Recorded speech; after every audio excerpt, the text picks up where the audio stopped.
June 2024, set photos of the upcoming movie Superman were leaked, revealing to the world our first look at the new DCU and our new Superman. December 2024, the first trailer for Superman releases, giving us our first official looks into the world of the DCU. July 11th, 2025. Superman releases globally, kicking off the new DC universe and giving a new breath of life to Superman. I have been waiting years for this movie to come out. From the first day it was announced, I had full faith that James Gunn would do what he does best, which is make a great superhero movie. And unsurprisingly, that is exactly what he did. Superman was everything I've wanted in a comic book movie, and after years of waiting to be able to say this, I can finally say I have seen Superman. Twice. In 2 days. Before I dive deep into my spoiler-filled, uncontrolled thoughts, I'll give anyone who hasn't seen the movie a little spoiler-free review. But, first, be sure to like, subscribe, share the video, and go see Superman if you haven't yet. This is an amazing movie. You're missing out. What are you doing? First off, Superman looks the way a superhero movie should. When I first heard that Henry Brom, the guy that did the cinematography for The Flash, was doing the cinematography for Superman, and even when the first trailer came out, I was kinda weary of how the final product would look.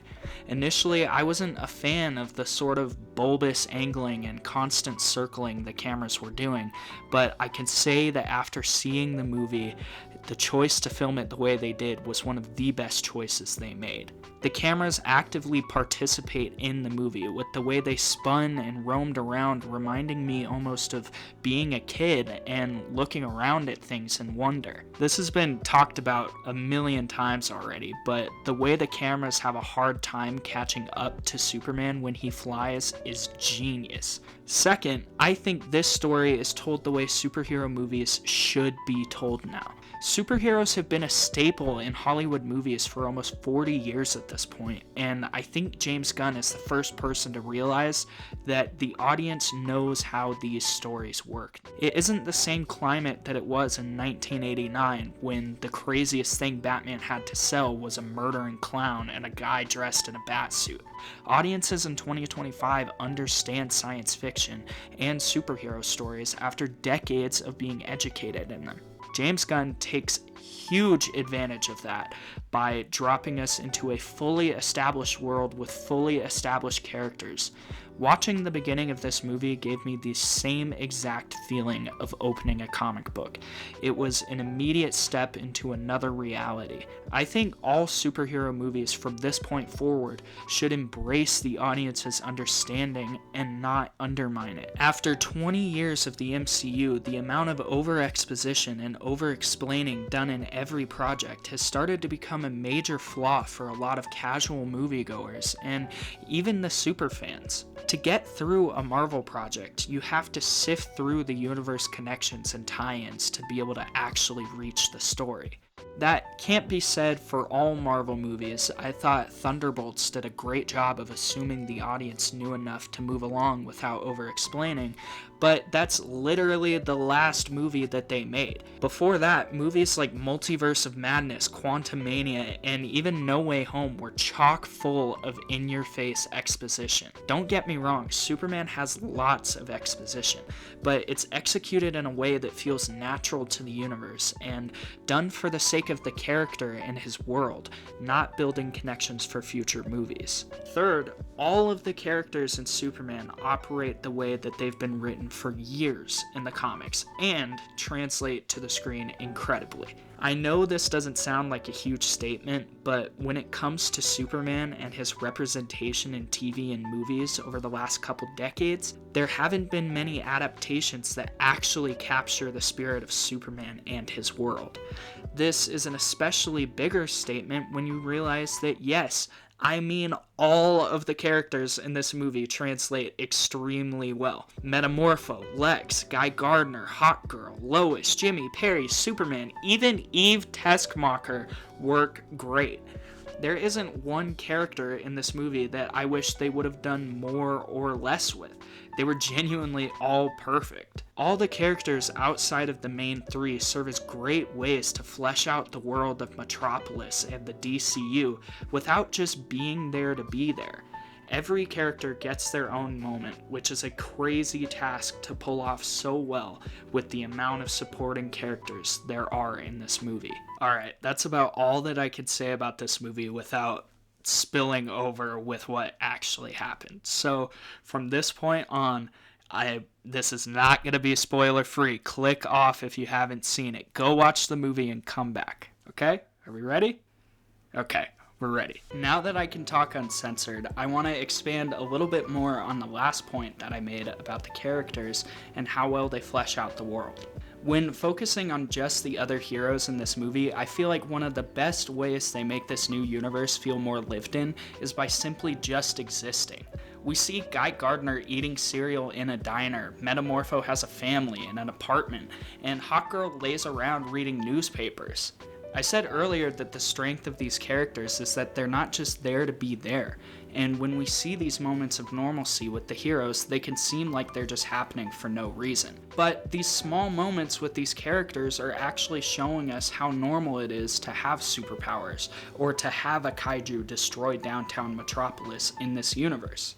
This is a quick tangent, but I think primarily being exposed to the Marvel Universe and the MCU, where everything is very grounded in reality, has made a lot of people not seem to be able to grasp the fantastical elements of the DC Universe. I like to think that the Marvel Universe is looked at through the lens of our reality, whereas the DC Universe is looked at through the lens of fantasy, like Lord of the Rings or Star Wars. This doesn't mean that Marvel can't get really fantastical and crazy, or that DC can't be grounded in real, but when comparing the average Justice League comic to the average Avengers comic, you can see exactly what I'm talking about. And when you look at Superman through the lens of fantasy, this movie makes a lot more sense. In a fantastical story, you usually have a large cast of characters. Luke isn't the only character in Star Wars, but he is the main character. It's the same thing with Superman, like how learning Han Solo is a space smuggler or Leia is a princess of a planet. We learn that Guy Gardner is a Green Lantern and Mr. Terrific's intellect is his superpower. These things are just normal to the story and normal to the world.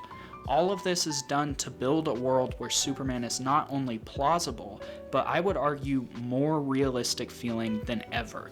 And I don't want to hate on Zack Snyder too much here. Oh, brother, this guy stinks! But when 75% of your time in the story isn't spent rationalizing the existence of your main character, it allows for way more depth and insight into who this character actually is.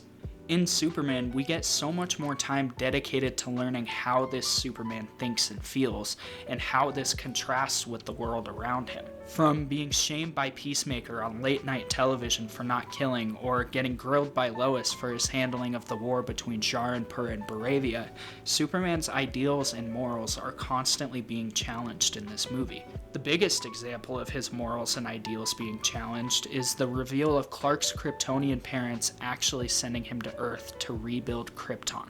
To find out that the people he thought ingrained him with the purpose to make the world a better place for humanity actually sent him to rebuild a civilization through taking over the planet completely shakes his idea of who he is. But what I love about this movie is that even though Superman's idea of himself is shaken, he never changes being who he is. Although he has low moments like bursting into Luthor's office, he ultimately persists in just wanting to be good and help people. The pivotal moment where Clark tells Lois he loves her. In any other superhero movie, it would have happened right before the climactic third act battle. But in this movie, it's before Superman turns himself in purely so he can find Krypto. When he says he can't handle the thought of Krypto being scared and alone out there and sacrifices his freedom to save a dog that isn't even that good, that was one of the most true Superman moments ever. He lives in a world that directly contrasts who he is, but he knows that the value of being good in a world where being good isn't valued is extremely worth it. Superman loves to make the world a better place for humanity, and we can see that by the end of the movie. He has made an influence on his world and inspired others to do good for the sake of doing good. Earlier, Guy Gardner has no interest in doing anything that wouldn't make him look good, so when we see him fighting against Baravia for Zarenpur, it's a complete 180 in character that wouldn't have been possible without Superman. This isn't all to say that Superman doesn't struggle with being different and finding out the truth about his parents. He absolutely does, and that's where the realism of this Superman is. A lot of the aspects of family and truth and persistence and being who you are is where I related the most to Superman's character, and I think the same can be said for a lot of other people. The things that bring Superman to life in this movie isn't the action or the quality of the CGI, it's his emotions and the way he navigates through turmoil and conflict. It's his emotions when he's with Lois or his parents or even Krypto. The everyday hurdles and moments of joy that we all experience, Superman feels those too, just on a larger scale. It's just like Superman said himself, his humanity is his greatest strength, and the movie couldn't have shown that better. Alright, so now it is time for the big question. Is Superman the greatest comic book movie of all time? In short, yes, I do think Superman is the greatest comic book movie of all time. But that is also a very specific set of words that I used. Like I said earlier, this movie is like opening a comic book and reading it. It throws you in and perfectly encapsulates the world of a comic book, but that doesn't necessarily mean that it's a good or a great movie. But you know what? The thing is, I do think Superman is a great movie. I think it's written exceptionally well with how much it's set out to do. I think the speed of the pacing works, and I think it was a great way to establish a shared universe film franchise. I know other people have been saying it doesn't go great as a standalone piece, but I really disagree. I think this movie has mastered the balance of setting up a world and making it feel lived in and continuous, while also focusing on the present story and not a potential future. The only two things that I see as promises of what's to come in the DCU is the Supergirl cameo and the Hall of Justice. Obviously, Supergirl is setting up her movie that's coming out next year, and the Hall of Justice shows us that eventually we will get a Justice League, which is already a given. So neither of those really set that much up, considering that we know the Justice League will form eventually, and Supergirl's cameo didn't reveal anything about her plot except that she's been partying on planets with red suns. I like to think that this movie is close to what Richard Donner would make if he made his Superman movie in 2025. It has the same spirit as the Superman I know and love, and we've finally been blessed with the ability to bring the comics to life accurately with modern technology. It's everything a Superman movie should be, and it is certainly everything superhero movies should aspire to be from now on. This movie has given me huge faith in the future of comic book movies and movies in general, and I am glad to say that I have seen Superman. Okay, really quick, awesome moments that I loved. I loved Lois flying the T-Craft. I loved Metamorpho creating a sun. I loved Guy's middle fingers to Baravia. I loved Mr. Terrific's fight scene from Lois's perspective. I loved Superman comboing those guys with Krypto. I loved the hate monkeys. I loved Lex screaming 1A. I loved Eve telling Ultraman he did great, and I loved the scene where Superman looks at his memories at the end. All I could say is the gun don't miss, people. The gun does not miss. Okay, thank you. Like and subscribe. Have a good day, and go see Superman again.